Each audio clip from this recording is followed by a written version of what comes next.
Good evening, folks, and a very, very warm welcome to you. Thank you for joining us here on the Geelong Region Soccer Show podcast. It's episode 152, our second episode for the season for this year. My name's Tonchi Prusak, and I'm your host for tonight's episode, and it is an absolute pleasure to be here with you tonight. We've got another fantastic show, as we do have every week, but tonight we're going to do something a little bit different. We're going to talk about the indoor game, futsal. Yes, recently appointed General Manager of Geelong Futsal, Adrian Bond, will be joining us a little bit later on in the show. And on the weekend, the start of the Men's State League season got underway with no less than 8 Geelong clubs featuring in the competition. And for the first time in a long, long time, we actually have had a total of a team in each division.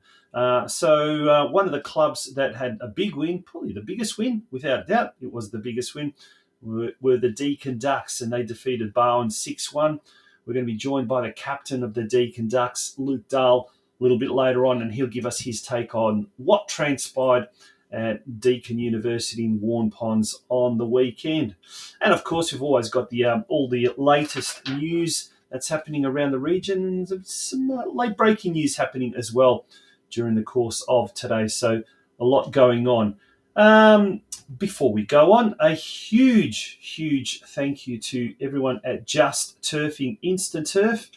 What a catchy slogan that is. Kiss my grass. The number is 0431 571 558.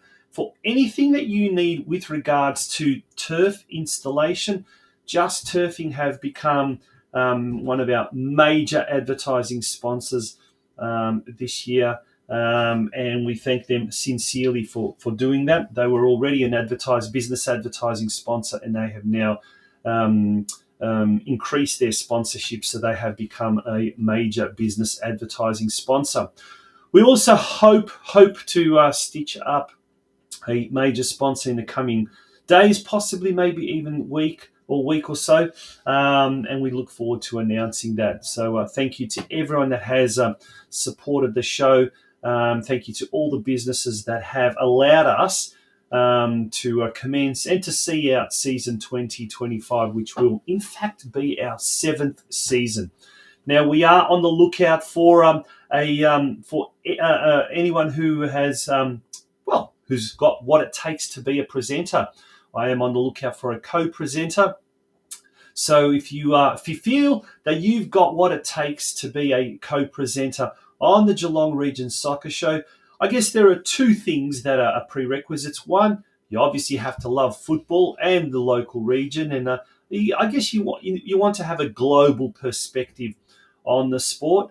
And secondly, also, you must be available on a Monday night at 8 o'clock to bring this show to all the viewers around the region.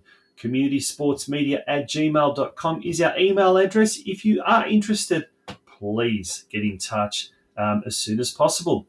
We're going to take a short commercial break. When we return, it's time for the news desk.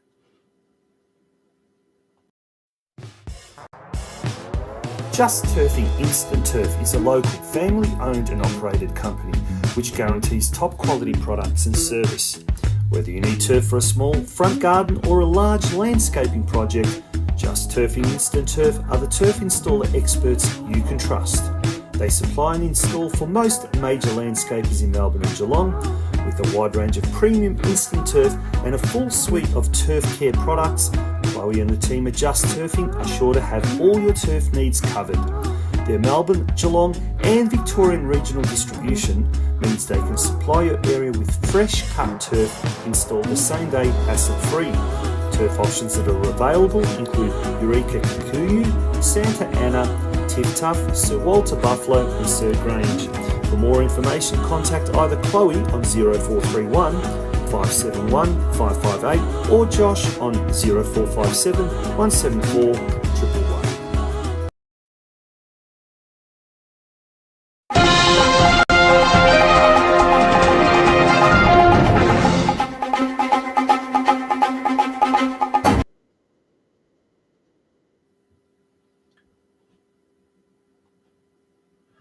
Welcome back to the Geelong Region Soccer Show, and it's time for the news desk. And we'll get started with the results of the VPL games played over the weekend. So in Men's Victorian Premier League 2, it was round 7 time. And North Geelong Warriors travelled to Kim Reserve in Altona, where they took on Altona City and came away with an emphatic 4-1 win. Gus Chapman has really hit a red-hot form, scoring yet another goal for the Warriors. Cassian Angel also scoring a goal, his second in 2 weeks. Ivan Razumich and Aguer Manuel also scoring for the Warriors. Geelong travelled to Box Hill United and took on Box Hill and came away, unfortunately, with a 2-3 loss. Giovanni Colosi and Rory McKeon scoring for the Lions. The next day, on Sunday, Geelong Galaxy had a massive 7-0 win over Monash University, newly promoted Monash University to the Victorian Premier League women's competition. It was a round 2 fixture at Myers Reserve, and Diana Fresneda scored 2 goals. Olivia Hagar 2, Beth Coppe, Emily Sutcliffe, and Christy Merry also scoring. Well done to Galaxy. Fantastic achievement there. We have a look at the ladders. The men's on the left-hand side after round 7. North Geelong have jumped to 3rd spot on the competition standings. Geelong have dropped to 4th last or 11th, and they'll have an opportunity to move up the ladder this weekend coming. Geelong Galaxy, meanwhile, after 2 rounds, find themselves in 2nd position with 4 points. Moving along to this weekend with the Victorian Premier League 2 division, both our Geelong teams are at home. North Geelong Warriors, who are in 3rd, taking on first-placed Eltham Redbacks. That should be a fantastic game, that kicking off at 5 p.m. at Alco Park. The final home game for the Warriors at that 5 p.m. time slot before daylight savings ends Saturday week. Geelong Soccer Club, meanwhile, they'll be hosting 4th placed Essendon Royals at Winslow Park, and that game kicks off at 6 p.m. and will be played, I guess, with the second half pretty much under lights. On Sunday, Geelong Galaxy travels to Jubilee Park for an unusually late Sunday night fixture. Now, that game kicks off at 7:15 p.m. and they will be taking on 7th placed Ringwood City. So an unusual time to kick off, but I guess that's how it is on a Sunday evening with Victorian Premier League Women's. Okay, as we mentioned earlier, we've had quite a few games there in the State League, and we can have a look at some of those results there. In the meantime, we'll have the... We're going to show some of the footage from the Corio-Yarraville game there. And Corio ended up defeating Yarraville 2-1, goals by Cameron Lee and Dylan Moore. In State League 2, Geelong Rangers lost to Mill Park 3-1. Connor Redden scoring the only goal for the Rangers. And Diamond Valley hosted Surf Coast in State League 3, and it was a 7-2 win. With John Pikett scoring 4, Christian Mann, Jordan Savinsky and Anthony Thomas 1 apiece. In State League 4, Bell Park hosted Melbourne City, and it was a 1-1 draw with Kobe Moshogiannis scoring on debut. Deakin Ducks defeated Barwon 6-1. Sam White scored 3 goals. Luke Dahl, Jeremy Jacoby and Finley Duncan scoring 1 apiece. The only goal scorer for Barwon was Cooper McCormick. Lara United unfortunately started their season or their campaign in State 4 with a 5-0 shellacking at the hands of Melton Phoenix. And last but certainly not least, we had Ocean Grove defeating Wyndham 5-0. Julian Powell, Jack Wilson, Ollie Hunniford, Pat Scusa and Lucas Jester also scoring there for Ocean Grove. Now we've got 5-2 there for Diamond Valley against Surf Coast. That was the other way around. It should be 2-0. It was a 7-3 win, in fact. So I stand corrected on that one. Moving along to the fixtures for this week. Let's start off in State 1. Brimbank Stallions host Corio at the Club Italia Sporting Complex. in Brimbank at 3 p.m.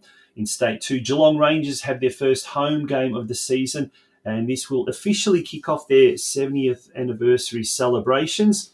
So a big day expected up at Myers Reserve. That game kicks off at 3 p.m. Surf Coast host Sebastopol Vikings in their first home game of the season in State 3 at Banyulwarri Reserve with a later kick-off time of 5 p.m. In State 4, Deakin Ducks are the only Geelong team that will be playing in Geelong. They're hosting Barnstone Worth United, and that game kicks off at 3 p.m. Just a reminder, a little bit later on in the show, we will be joined by the captain of the Deakin Ducks, Luke Dahl, and he'll be talking all things Deakin. Barwon travels to Melbourne City at Edwards Reserve. Lara United travels to Taylors Hill Recreation Reserve to take on the Western Strikers. And Bell Park travels to Webster Street Reserve to take on West Point. All of those games are at 3 p.m. And then finally, we've got Gisborne hosting Ocean Grove at Dixon Field Reserve in State 5. On the weekend, we had the penultimate round of the Masters competition, and we'll go through some. They are the ladder positions with just one more round to go, and that will culminate at Hume Reserve this Saturday, the final round of the Masters Summer League.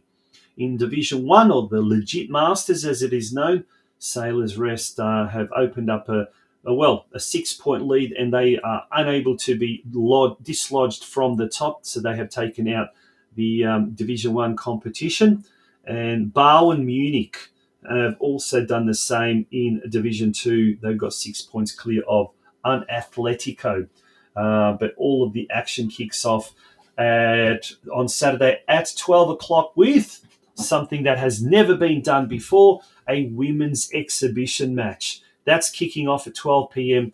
And before the Masters finals commence at 1:30, straight after that at Hume Reserve. So if you've got nothing on this week and your team's not playing at home, get yourself down to Hume Reserve this Saturday, because it should be a fantastic afternoon and probably quite an enjoyable afternoon as well of Masters football, both in the women and the men. And speaking to some of the organisers, they hope that the women's exhibition match is so successful that it can really expand and grow next season. We hope to have someone from the Masters organising committee on the show next week as well. This weekend coming, the Barwon Heads Women's Summer Cup, the inaugural Barwon Heads Women's Summer Cup, taking place this Sunday, 30th of March, kicking off at 8 a.m. and going all the way through to 3 p.m. It'll be a girls and women's five-a-side tournament, under 11s, under 13s, under 15s, and of course the senior women. So notices have gone out to all the clubs in the region, and hopefully your team will be taking part. If not, do contact your coach in the first instance, and it might not be late to get an entry happening for this Sunday. Football Victoria, they have today announced that the 2025 Doherty Cup round 4 and 5 draws will be streamed this Tuesday, i.e. that's tomorrow. The entrance for round 4 winners from the round 3 fixtures, along with the VPL 1 and NPL men's clubs. The Geelong region has 3 clubs remaining: North Geelong, Surf Coast and Corio. And speaking of Football Victoria today, bombshell announcement that Football Victoria CEO Chris Palavanis will depart the organisation for an overseas opportunity. And until the end of the year, the acting CEO will be the head of the Football Operations Department, Dan Burrell. Okay, that seems to be like the end of the news desk. Lots happening in the news desk this week. When we return after this short ad break, we'll be catching up with the general manager, the recently appointed general manager of Geelong Futsal, Adrian Bond. Folks, don't go away. Service, food and coffee, well-stocked produce and groceries at very reasonable prices. 5 stars for the coffee served, beautifully made latte, everything you need in this wonderful little shop. Staff are always friendly and helpful, an absolute treasure to the community. These are just some of the glowing comments of praise by both regular and first-time customers of the iconic Birregurra General Store. The De Kunto family, well known in Geelong football circles, has run the iconic Country General Store since 2020, and apart from providing top quality service, they, along with their extremely pleasant and friendly staff, make sure that everything you could possibly need is well stocked and always available. Located at 59 to 61 Main Street in Birregurra and open all 7 days a week, the Birregurra General Store is open from 6am each weekday and 7am on weekends. If in Birregurra, pop in and say hello to Steve and Angus.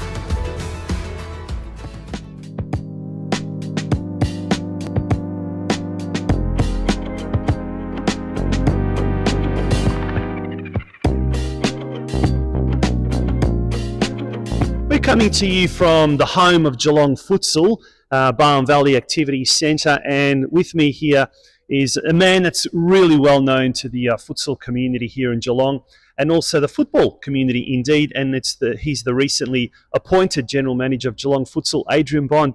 Bondi, welcome to the Geelong Region Soccer Show. How are you? Yeah, good. Thanks for having me on, Tonchi. Yeah, absolute pleasure. Now, when I say recently appointed, you've already hit the ground hard and running, but tell us a little bit about, firstly, your involvement with football. You've played it, obviously, before, but also your previous involvement with futsal. Yeah, so just been playing in Geelong since I was about 14 years old, so looking at 22 years experience now, and we joined here at BVAC playing indoor soccer when I was 15, and then turning 18, got into refereeing here, and then just became one of the staff and worked here for 10 years, and kind of thought that would be my career, but then ended up going to primary school teaching, but now I'm back, and yeah, loving the experience and the job so far. So what a contrast, dealing with rabid players and spectators, and then now you're dealing with rabid kids, or maybe they're pretty good kids, eh? They can test you sometimes. Yeah, definitely. Yeah. Now, you did mention you worked for 10 years, so that was with the City of Greater Geelong when COG used to run futsal here before Geelong Futsal a few years back. Your involvement also included running competitions and overseeing operations and that. How did you find that? How did you find the sport at the time when it was administered by the council? It was good. We had a lot of competitions running. I did a lot of coaching and junior programs, and absolutely loved the job. And that's kind of why I got into teaching as well, because I love just teaching the kids and getting them active, and thought, I kind of needed that career change. So went into teaching, but yeah, now I found myself back in it. And how did that come about?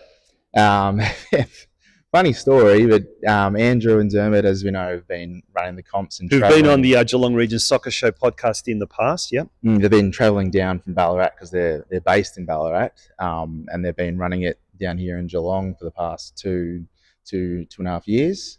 And I regularly play here as well with mates, and just they'd been trying to find someone they could kind of employ that would suit the role, and kind of has that rapport with players as well. And Andrew kept bugging me in the last few months of last year, and I told him, I'm a teacher now, like this isn't really what I saw myself doing as a career, but things changed, and yeah, the role has definitely been a blessing and surprise since starting in January this year.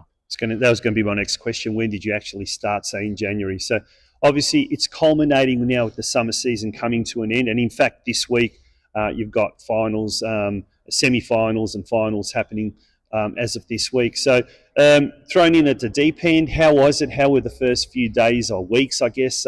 Was there a lot to take in, a lot to grasp? Or was the mechanism pretty much running itself?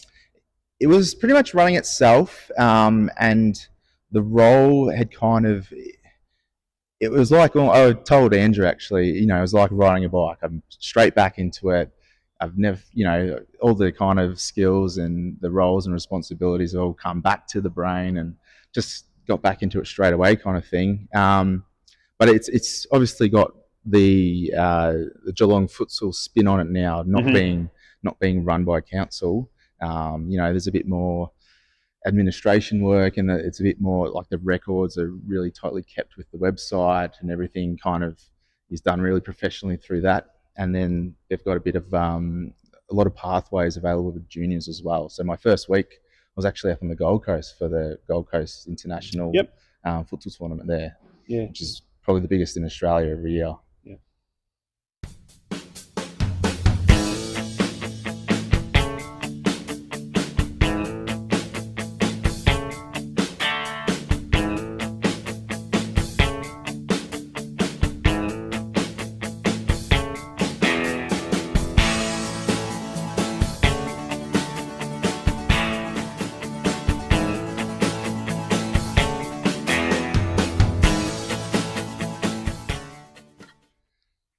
The Gold Coast, he mentioned that, and that was an interesting thing about the Geelong futsal when they did take it over.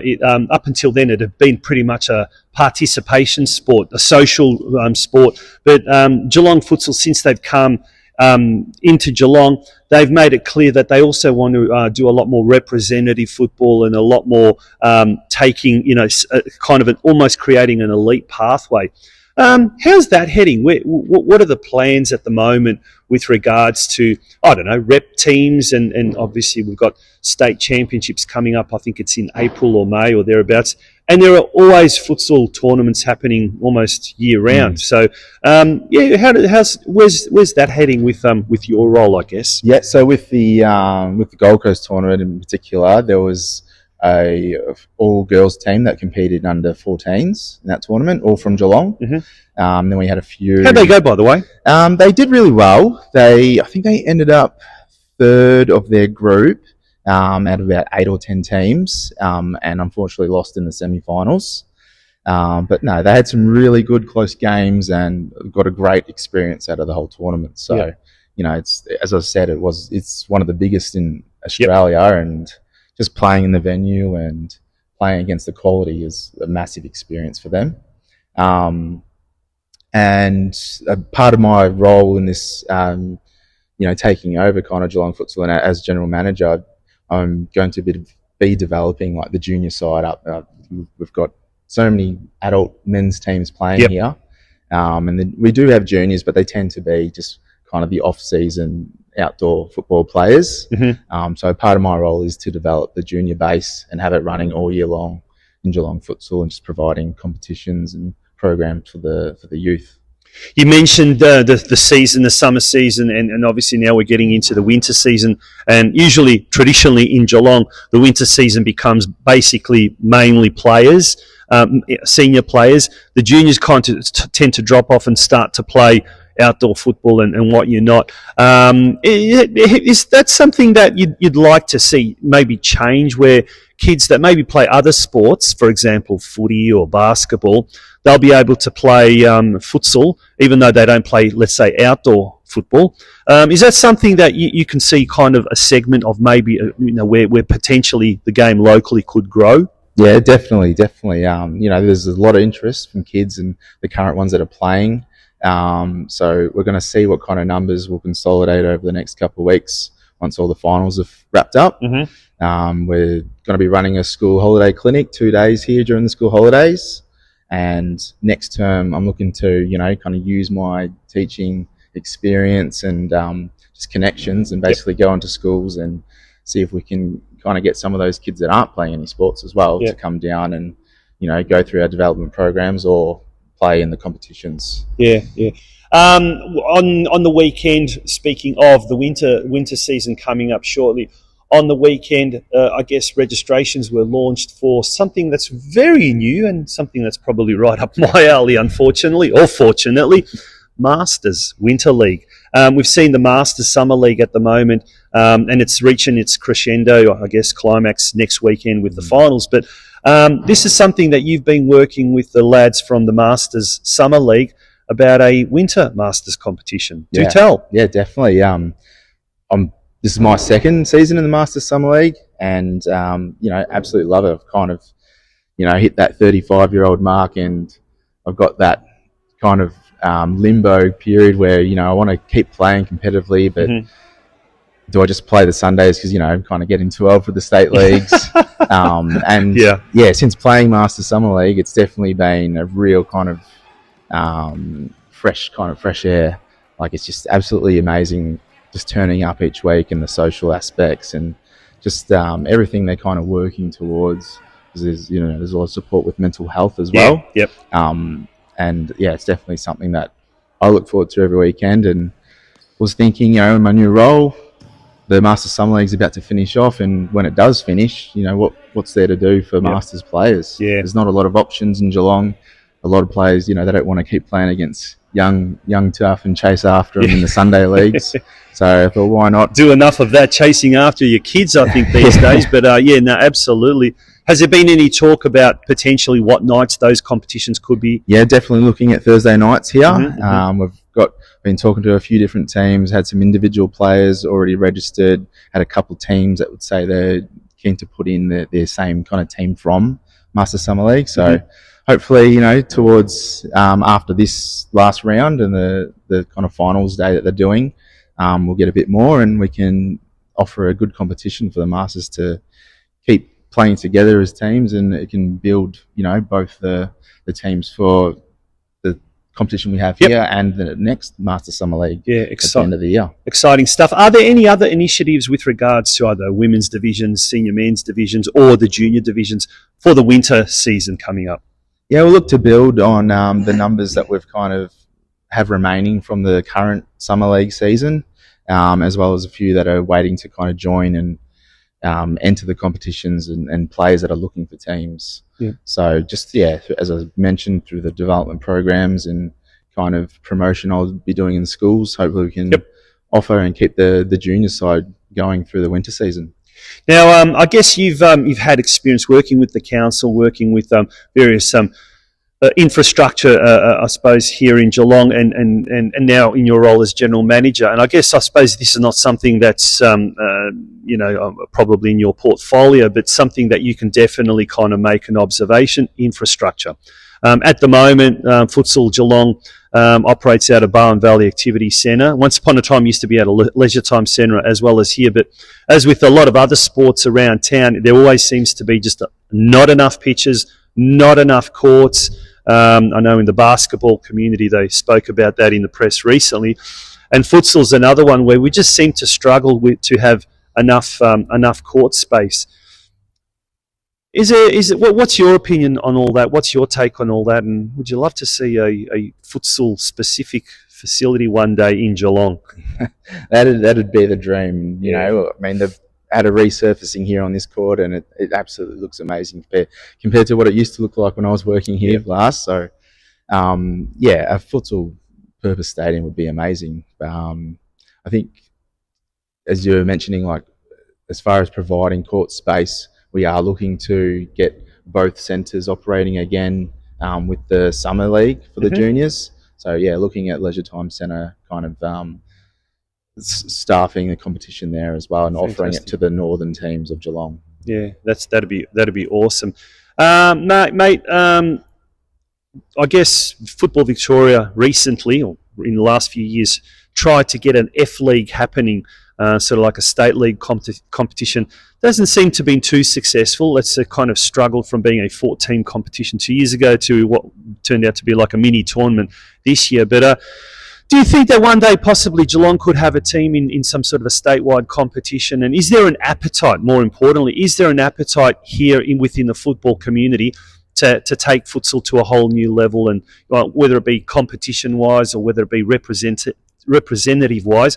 What's the feeling out there, or is it just happy to sort of plod along and be a kind of a recreation / participation sport? Yeah, now for Geelong futsal, I guess that's the kind of aim, is to take it to the next level with futsal in Geelong. So there's a lot of good, senior players that do play here, and I'm not sure, or that's part of my role and part of our aim is to kind of let them, be a part of or make them aware that do we want to take it to the next level and compete in these higher quality leagues, up the road in Melbourne. So whether that's something that happens with adults, but it's definitely something that we're going to push for juniors once we can build the base up. Yep.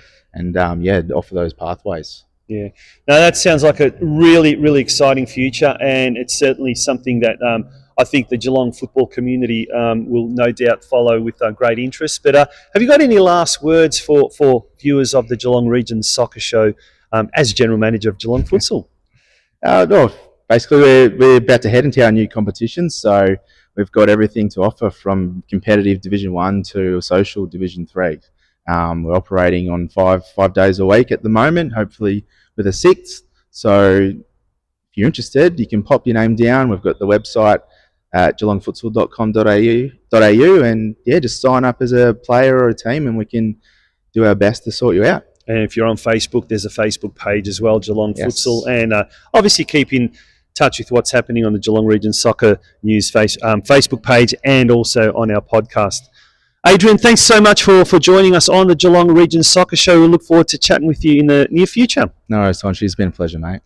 Adrian Bond, the General Manager of Geelong Futsal. We'll be back after this very, very short break and a few messages from our sponsors. You're watching the Geelong Region Soccer Show podcast. The world is yours. So work hard and you can have whatever it is you want.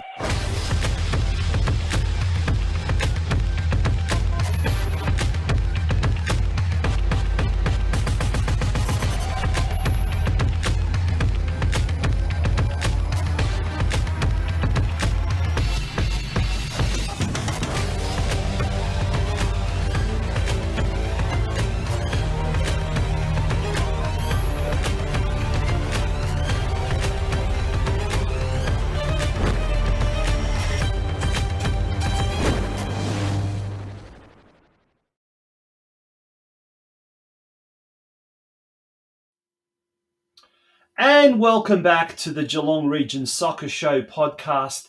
It's time for our next guest tonight. We're on the weekend, the Men's State League competition kicked off with lots of goals, some mixed fortunes, I guess, for the Geelong sides.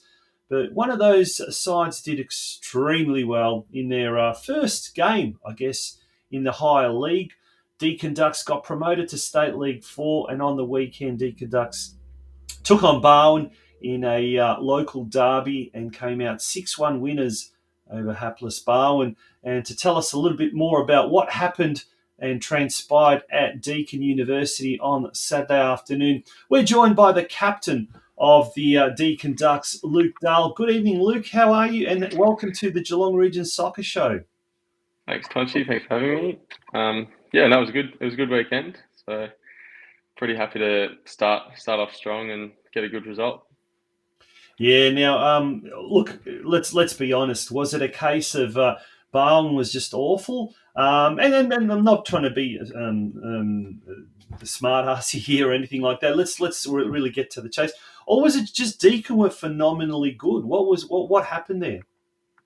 I think no, they're certainly not a bad squad. I think we probably the first half particularly probably had little swings in momentum. I think we just kind of backed ourselves that when Barwon got a bit of momentum, we could just kind of cushion it a bit. And we knew, I think we've had a bit of experience last year that if we can stick games out long enough, there'll be little times where we can capitalise on our chances. And we definitely did that. I think at important times. I think the second half especially, we just kind of got on little runs and scored goals quickly. So they're certainly not a horrible side, but I think we just played really well. I was really happy with how we went.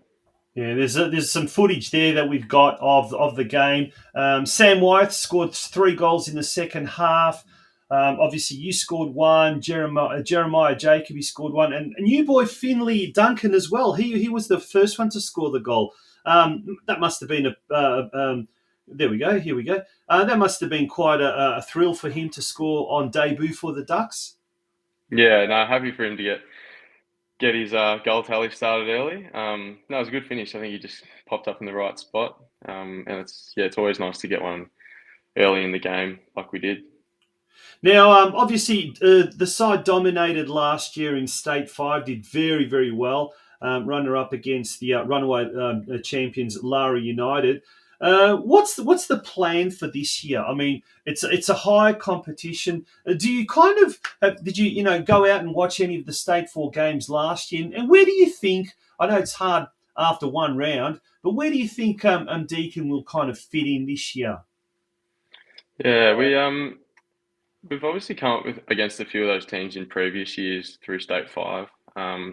Some few good sides in State Four, but I think like instinctively we kind of sometimes you think, oh, like just somewhere in the middle would be fine, but I don't really see any reason why we can't be right up there. Like I think we showed on the weekend that we're a really good side, and I think we're kind of we're up for any challenge that a team throws at us this year. So yeah, I don't see any reason why we won't be right up somewhere near the top this year, but we'll have to see.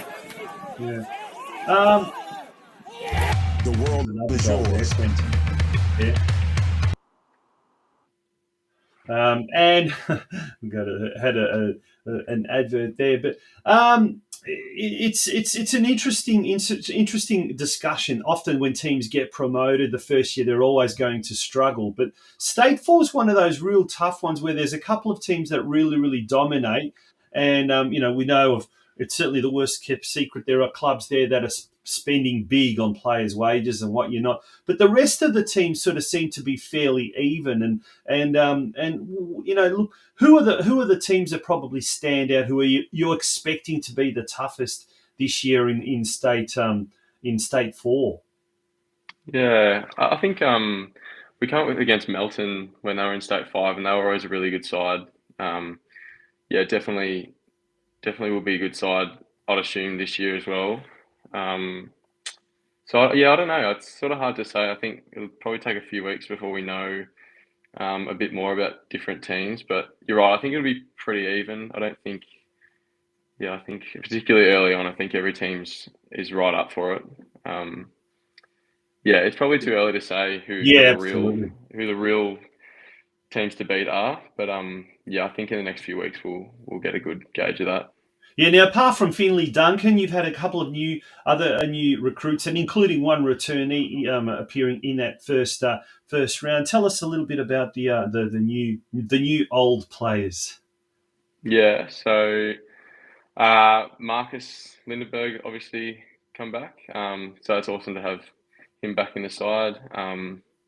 Yeah, just a good guy to have around the club, and yeah, we'll bring a lot regardless of whether he's playing seniors or reserves this year. So yeah, we're lucky to have him around the place.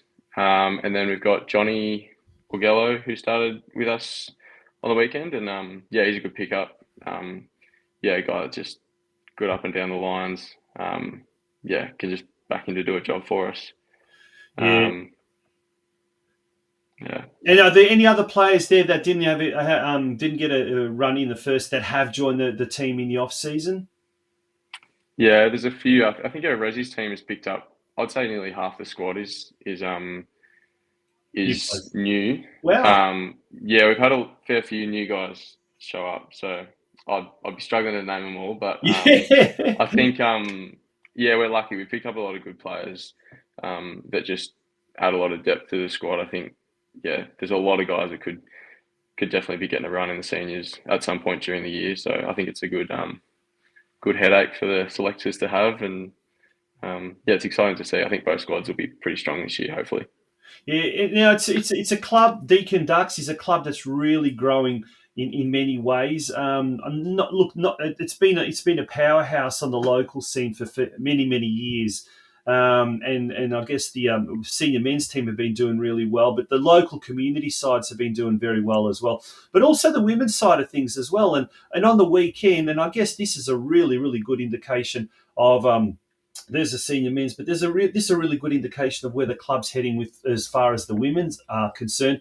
They took part in the Nike FC Cup, the knockout Nike FC Cup, and came up against State League One outfit Westgate and only lost by 3 goals, which is not a bad effort against you could really say a powerhouse from the Melbourne competition. They played straight after you guys on Saturday. How did that all go down? How was it a good crowd that stayed around to watch the girls afterwards? Yeah, I had to duck off on Saturday, but by the sounds of things, a fair few were sticking around. As I was leaving, it looked like a pretty good turnout. So Yeah, unfortunately they didn't win, but I think they're a really good side, so I wouldn't be surprised if they go really well again this year. Um, yeah, no, they're an exciting side, and I think it's really good that as a club we can support, you know, all of our teams. And yeah, it's always a lot of fun. Our ladies team's a really good team and a lot of good players. So yeah, whenever we get a chance to support them, it's always a lot of fun. Yeah, and but whether it's the men's team, whether it's the women's team, or the juniors, and we'll talk about that very shortly. Thanks to Conquer, the club's kit sponsor, you've got some fantastic looking kits there. There's the home kit, and it's and there's the away kit. Tell you what, you've got professional facilities there with up at Warm Ponds with the artificial pitch there. Plus, now you've got some fantastic looking kits as well. It must be the committee must be doing something right.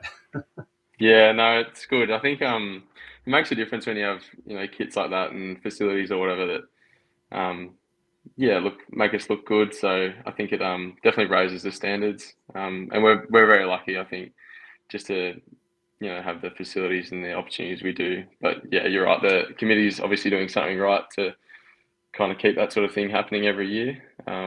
Yeah, so feel very fortunate, and I know the rest of the boys appreciate it as well. Yeah. And what about Luke? Last year you were obviously in State 5. Now you're in State 4.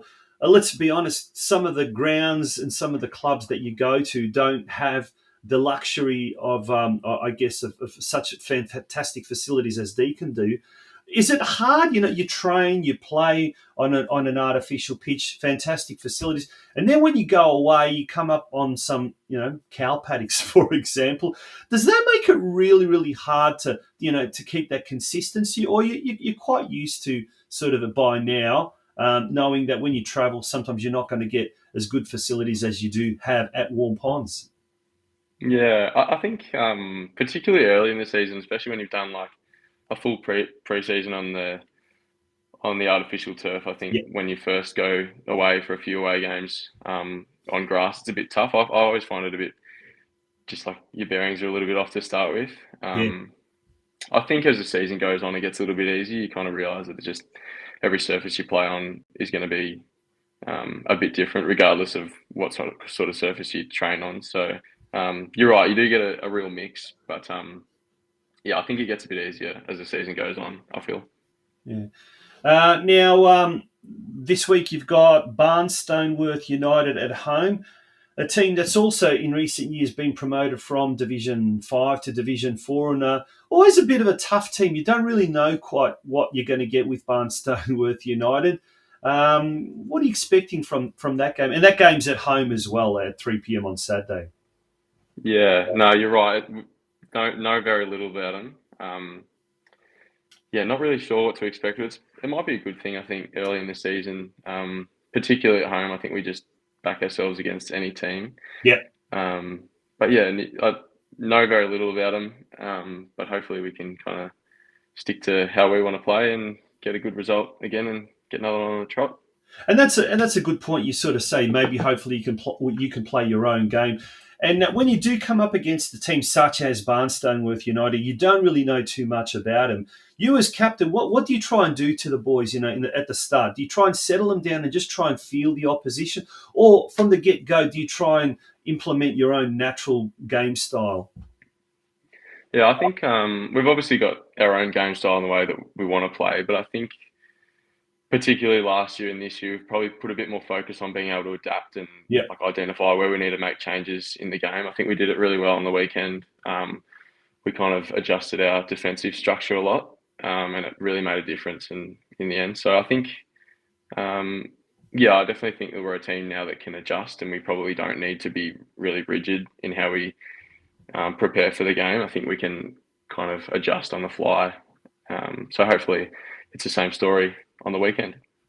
Now, I know you're captain of the senior men's team, but the club is growing dramatically, and I'd like to get your take on the ever-growing the juniors segment of the club, the Miniroos. And there's a flyer there where in 2025 the club hopes to have 7s, 9s, and 11s, which is quite incredible considering 2 years ago I think there was just one under 7s team. and now it's grown to at least 3 teams. And depending on over the next few weeks, enrollments and what you're not, there may well be multiple teams in some of those age groups. I mean, like I said, as captain of the senior men's team, it must really make you feel great that the club is expanding at all levels. And who knows, you might have some of those kids turning up match day and being little mascots. Yeah. No, I think it's good. I think it always adds to any club when you've got like a good juniors program. I think obviously you mentioned that we didn't have them too long ago, but I think we're pretty lucky that we've implemented it and managed to keep it going. It obviously it's a pretty big job trying to stand up a juniors program. Yeah. We're pretty lucky, I think, to have people that are willing to volunteer and give up their time for that sort of thing. And you're right, I think as it continues to grow, it'll definitely add to our club a lot. So yeah. Are any of the boys, any of the senior players doubling up and coaching any of these junior teams or involved with any of the junior teams through kids or family members or anything like that? Yeah, I don't know. I don't know about this year. There's been a couple of guys in the past that have put their hand up and helped out here and there last year, and I think probably the same story this year. So yeah, maybe not like a direct family connection to it, at least to the state league squad. Yeah. But yeah, I think obviously as it grows more and more, I think there's going to be more opportunity for that sort of thing. So yeah, hopefully. Awesome. And just announced today by Deakin Ducks, Curva Coaching School here in Geelong, which is a proud sponsor of our podcast. They will be coming to Deakin in term 2, apologies. And sessions are going to be held Thursdays from 5 to 6 p.m. at Deakin University at the wonderful facilities there in Warm Ponds.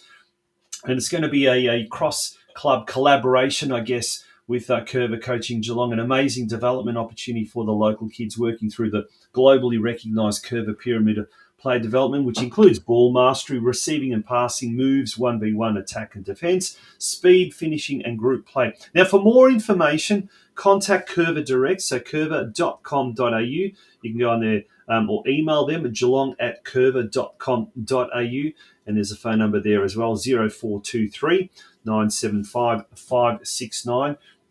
And it was fantastic to last week have Adrian Leah from Curva Coaching Geelong on the show talking about junior development in the region. And it's great to see Deakin Ducks certainly growing as a club in that entire Warren Pond / Highton area, which has always been a bit of a vacuum. Luke, good luck for this Saturday against Barnstoneworth United. Hopefully you can repeat the 6-1 scoreline of last week. At least this week it won't be Geelong opposition, so you can go hell for leather on that. But Right. mate, all the best for the season ahead, and we wish you and the Ducks all the best in State 4. Awesome. Thanks, Touchy. I'll talk to you soon. Good on you. Yeah, that you will, and I look forward to it. Luke Dahl, the coach of the senior men's team of the Deakin Ducks Football Club. Folks, we're going to take a short break, and when we return, we will wrap up tonight's episode of the Geelong Region Soccer Show. Don't go away.